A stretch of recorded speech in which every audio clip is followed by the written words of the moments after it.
Herkese selamlar. Çizgi filmlerin çocukluğumuzun vazgeçilmezi olduğu herkesin malumu. Ancak bazı çizgi filmler var ki içerdiği subliminal mesajlar ve göndermeler ile adeta insanı şaşkına çeviriyor. Bu çizgi filmlerin belki de en ünlüsü The Simpsons isimli çizgi film. Daha önce pek çok şeyi bildiği iddia edildi. Örneğin 11. sezonda yani 1999 yılında çizgi filmin konusu gereği bir nükleer patlama oluyordu. Nükleer patlama sonrasında Simpsonlar tarladan domates topluyor ancak nükleer materyaller sebebiyle domates ve tütünle mutasyona uğruyor ve hiç görülmemiş melez bir bitki ortaya çıkıyordu. Aynı olay 2011 yılında Japonya'daki Fukushima nükleer santrali yakınlarında gerçekleşti. Domates ve tütünün mutasyona uğraması ile melez bir bitki üremişti. Böylece Simpsonlar çizgi filminde yer alan olay gerçekleşmiş oldu. Yine Simpsons'ların 1997 yılında yayınlanan bir bölümünde Ebola isimli salgına yer verilmişti. Ancak enteresan olan şurası ki bu salgın ilk kez Batı Afrika'da 2013 yılında görülmüştü. Donald Trump'ın başkan olacağını, pandemiyi tahmin etmeleri ve 11 Eylül saldırıları gibi pek çok olayı da tahmin etmeleri elbette ki insanlarda şaşkınlık yaratıyor. The Simpsons'ların daha önceki bölümlerde pek çok tahmin yaptığı gibi 2021 yılı içinde pek çok tahminde bulunduğu iddia ediliyor. İşte o tahminler.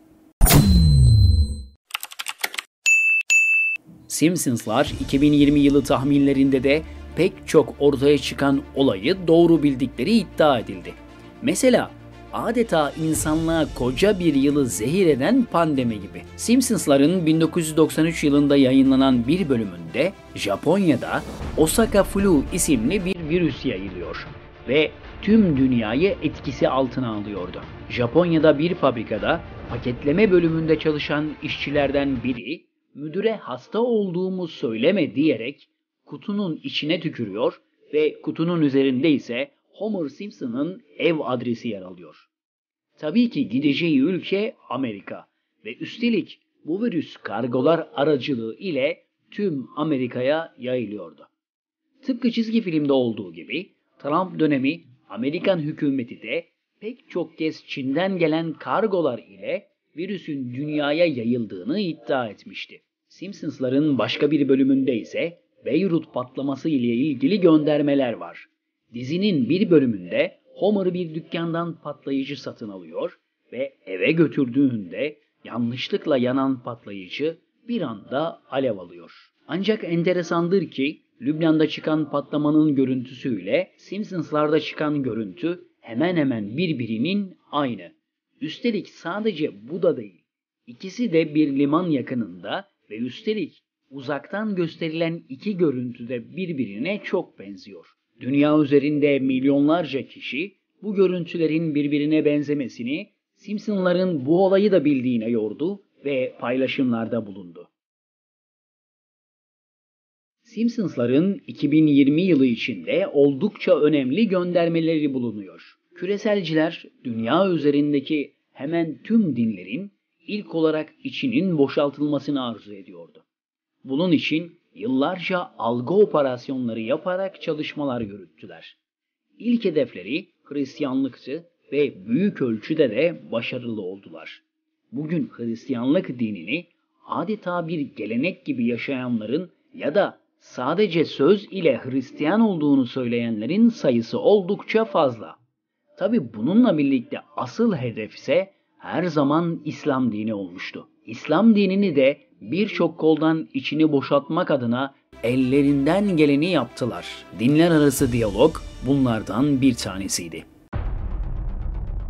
Yine başka bir örnek, Saddam Hüseyin devrildikten hemen önce bölgede Keşnizani tarikatının dağıttığı Kur'an-ı Kerimlerin içinde sonradan eklenmiş ayetlerin bulunduğuna dair ciddi iddialar ortaya atılmıştı. Küreselcilerin tüm dünya üzerinde etkin kılmak istedikleri ise evrim teorisi olduğunu bilmeyen yoktur. Dünya üzerindeki dinlerin kabul etmediği evrim teorisi 2021 yılı içerisinde daha yoğun şekilde insanlara sunulacağına ve hatta okullarda dahi okutulacağına dair önemli göndermeler barındırıyor. Daha önceki bir videomuzda 2021 yılı içerisinde Davos şehrinde insanları robotlaştırma ve kontrol edilebilir insan modeli ile ilgili bir video hazırlamıştık.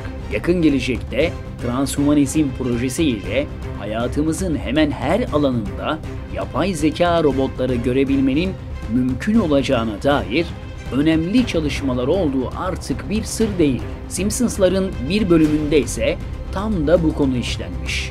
Ve özellikle sanayi alanında robotların çok daha aktif olacağı ve insanların robot teknolojisi ve yapay zeka sebebiyle işlerinde büyük bir kayıp yaşayacağına dair önemli göndermelere yer veriliyor. Yine başka bir bölümde ise yarı insan, yarı robot pek çok asker ile yoğun bir savaş olacağına dair göndermeler var. Ne dersiniz? Gelecekte savaş insanlar ile cyborglar arasında olur mu dersiniz? Kasım ayında yapılan ABD seçimlerinde Donald Trump ile Joe Biden arasında yoğun bir seçim mücadelesi geçmişti. Seçimi Biden kazandı ama hile yapıldığına dair iddialar havada uçuştu.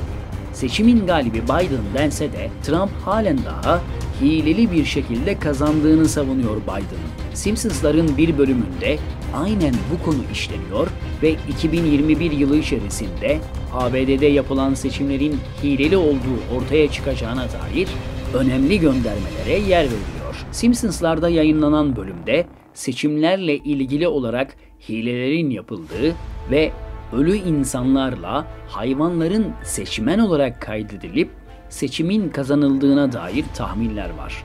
Ve bunların tümü 2021 yılı içinde ortaya çıkacağı söyleniyor. Aslında bu duruma hiç şaşırmayız.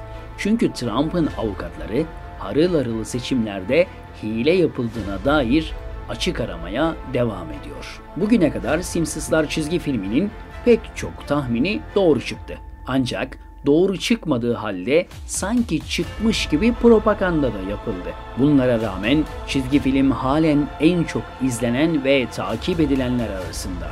Biz de bekleyip göreceğiz bakalım 2021 yılı içinde tahmin ettikleri gerçekleşecek mi?